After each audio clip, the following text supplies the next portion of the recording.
Hi, my name is Cal McQueen. About a year ago, I woke up one morning and I realized that, like myself, I didn't know any women that had a father in their lives.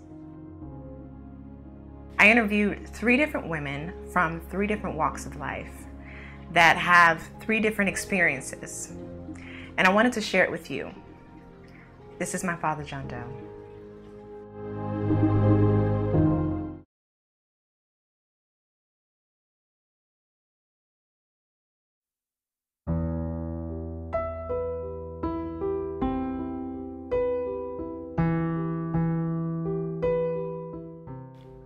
A little bit about my father. From what I know of him, he was sweet but aggressive, so kind of passive aggressive. He was a heroin addict, so he was raised in the streets. That's all he really knew was the streets. It was when he was around a relationship. From being a heroin addict and being a stick-up kid, you know, he was in and out of jail, including being in the street. So he would have his time. He'll come when he can and spend time with me. I didn't find out till my teenage years that my mother was actually giving him money to see me. So, you know, at least come see your daughter. I'll give you some money, but come see your daughter. And that made me feel like, wow, it's that bad to where that hit, or, that need of wanting to be in the streets is more important than your baby. So it's like, it was more than a competition. It was a competition I was losing. But when he was there, it was like nothing else really mattered.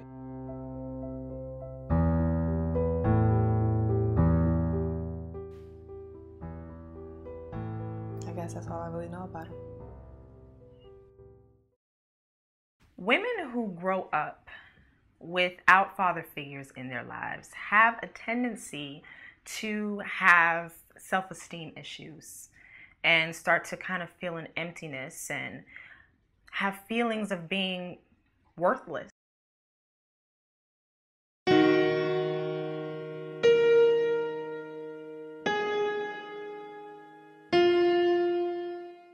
The absence of my father was very present.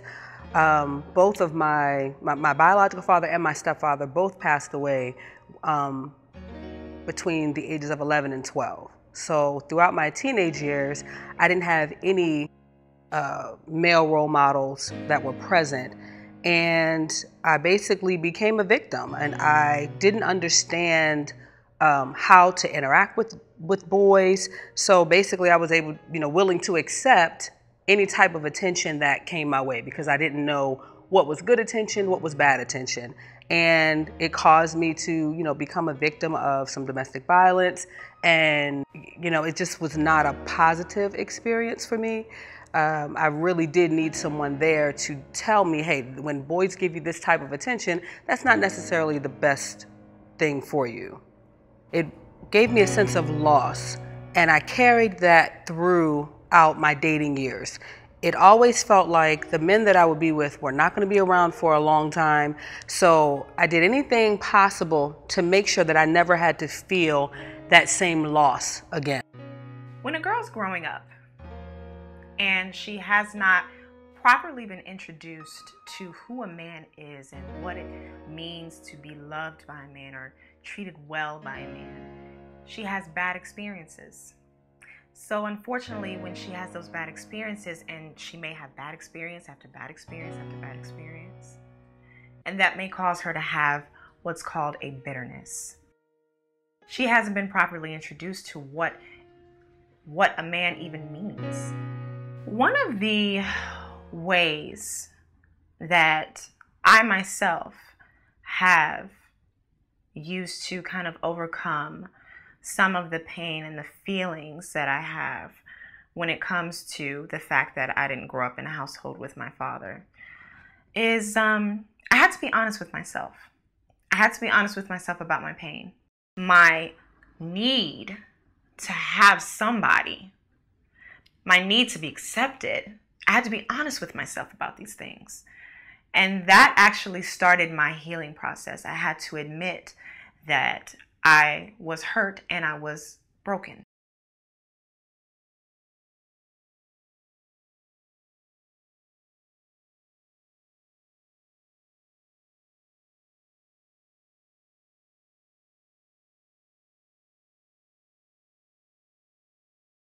Looking back in my past, most of my problems came because I wanted a quick fix solution for a problem that took a lot of years to come to fruition.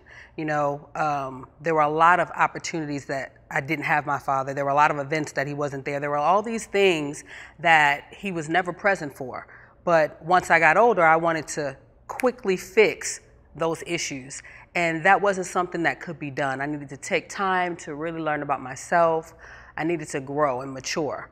And if I had known that then, a lot of the mistakes along the way could have easily been avoided.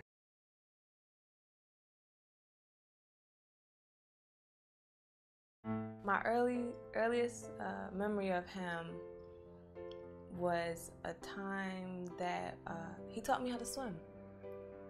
He taught you how to swim? He taught me how to swim. We went to the pool and he was like, Mousy, get in there, you're gonna float and just kick your feet. And I followed. I did exactly what he did. Told me, and I've been swimming ever since, frontwards, backwards, some of everything. But that's one thing he did teach me. He taught me how to swim. So did that make you feel special when he did that particular thing with Yeah, you? I felt like I mattered something to him, that he actually took the time out and taught me something as simple as that.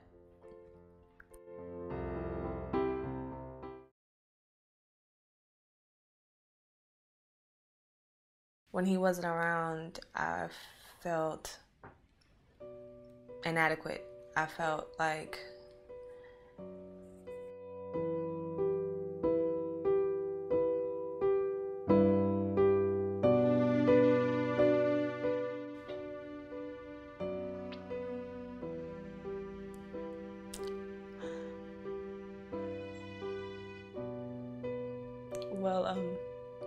the time he disappointed me, I was 8 years old, and it was a week before Christmas, and he came to me and he made me promise him some things. He made me promise him not to cut my hair, never to smoke cigarettes, and he promised me that he was going to be there the next week to spend Christmas with me, and he promised me.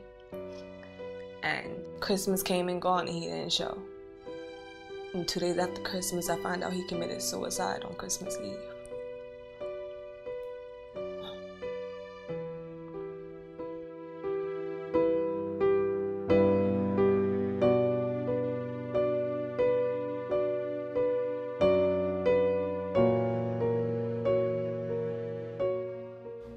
My stepfather passed away first. He actually had a heart attack on our couch in the living room, and I actually was the person who watched it. I had to call the police and the ambulance. So that really affected me because that was trauma that I didn't, get counseling for or anything like that. And then about 6 or 7 months later, when my biological father passed away, I didn't want to go to a funeral. I didn't want to have anything to do with death any longer, which I regret, because I wish I had at least gone to my father's funeral just to pay my respects and at least feel that connection there. So I wasn't able to see that, and it just made me a really angry teenager. I felt abandoned and alone, and I felt as though, no one is there to really protect me, so I'm gonna learn to protect myself. So I really just became extremely aggressive, I just felt like I'm not going to be a victim anymore. Nobody's going to hurt me.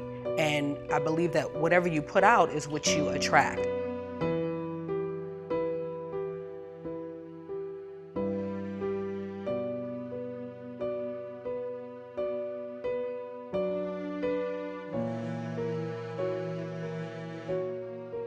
Well, I believe that I was in an abusive relationship because I attracted what I put out. I was very angry and violent, and I believe I attracted that type of person. My son's father began to become very aggressive and abuse me from the age of 18 to about 22. And it was a really difficult situation to get out of because I didn't feel as if I had anyone that I could go to who would defend me. So, my brothers didn't have they had a father, but not necessarily the best role model. So they didn't understand the need for them to step in. So I was pretty much alone. And in that situation, I basically was just repeating the cycle of violence that had been perpetuated throughout my family.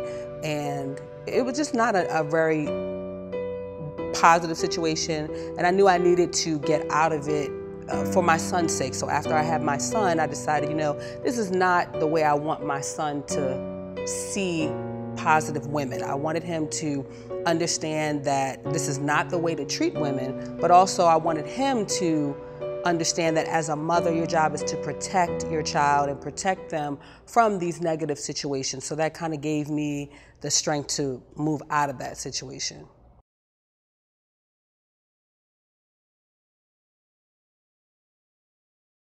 When I was growing up, I didn't have a father in my household, or really in my life very much. He was very sporadic when it came to calling or us going to see him. It wasn't a constant thing, hardly at all. I don't know very much about my father.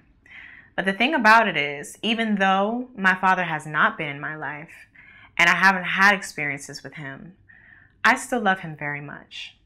I love him very much. And I don't hold a hatred for him. Don't know why. I just don't.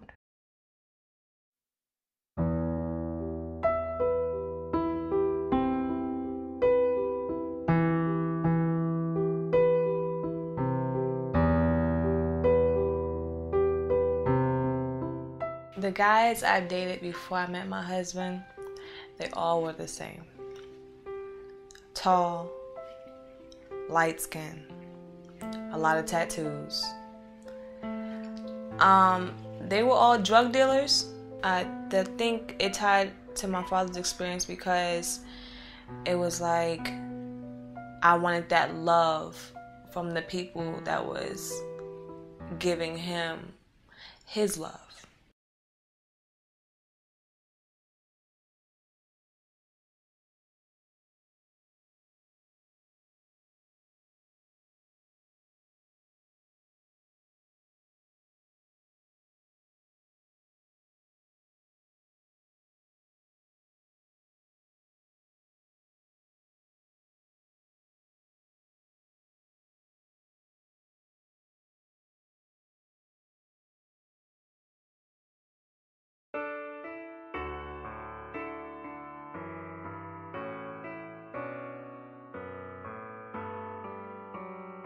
My father is John Anderson, and he's a very well-respected man. He's a family-oriented man. He loves his family.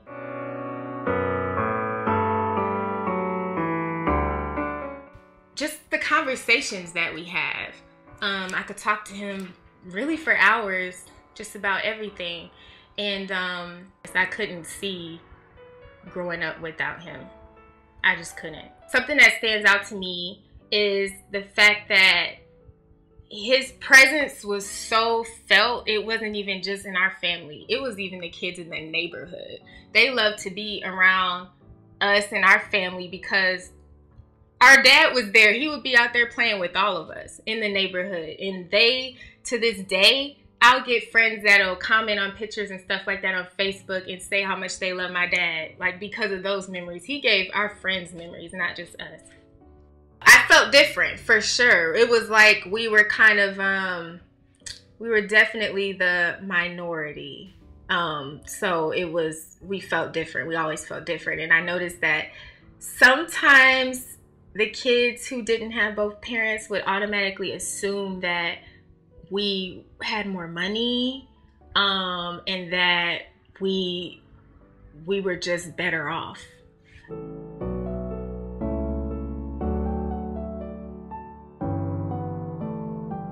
Having my mom and my dad in my household, something that I learned that I carry with me as an adult is, I didn't realize this until I got older, but I never seen them argue in front of us, ever. And of course they had problems just like any other relationship, but they never argued in front of us. I can't name one time where I remember them arguing. And now that's something that I'm definitely gonna make sure I do when I have kids. If I have problems, they don't need to know about it. Don't argue in front of them. It's not something that they need to see. If I could say anything to my dad, I would say that you are an amazing man, and you have molded me into the woman that I am today. And you're just a good dude. You're a good guy.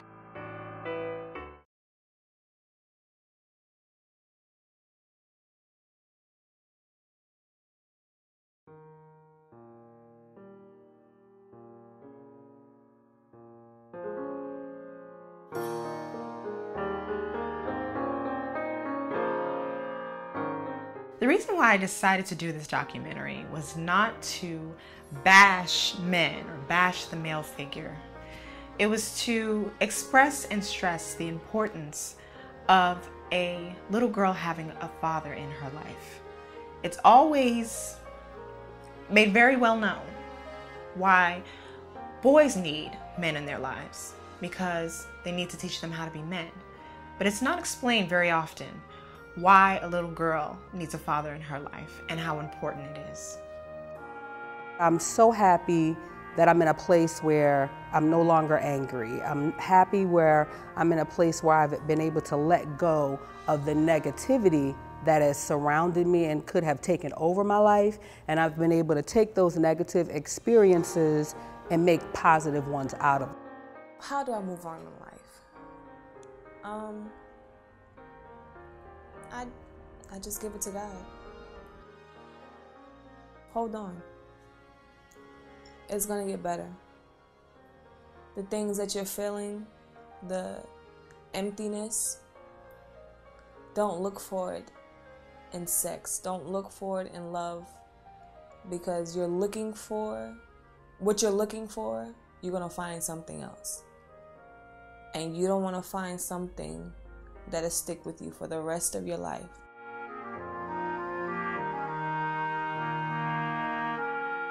Get your education and go and do whatever you want, because that love you're looking for, it'll find you. All I can do is be a better person. I'm a fatherless daughter, but I made it through. It's very important for a little girl to have a father in her life, and not only a father, a great father. Her father teaches her the ropes of how knucklehead little boys are going to try to get her preciousness, and when that little girl doesn't have that, it's like she doesn't really know her worth.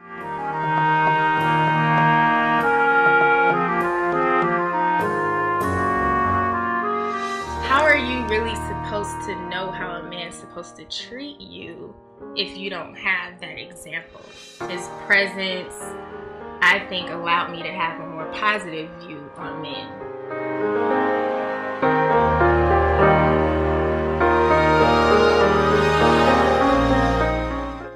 Now, the thing is, I'm no psychologist. I did not get a degree in psychology or anything like that. I'm speaking from personal experience. This was my life. All of the points that are brought up, all of the pain, all of the stories, I have experienced myself. So, just like all the fatherless daughters out there, I am you and you are me. I am a strong Black woman who is raising a strong, young, Black, intelligent man to be a great father. I am a singer. I'm an actress. I am powerful. I am all these things. I am fabulous. I don't know.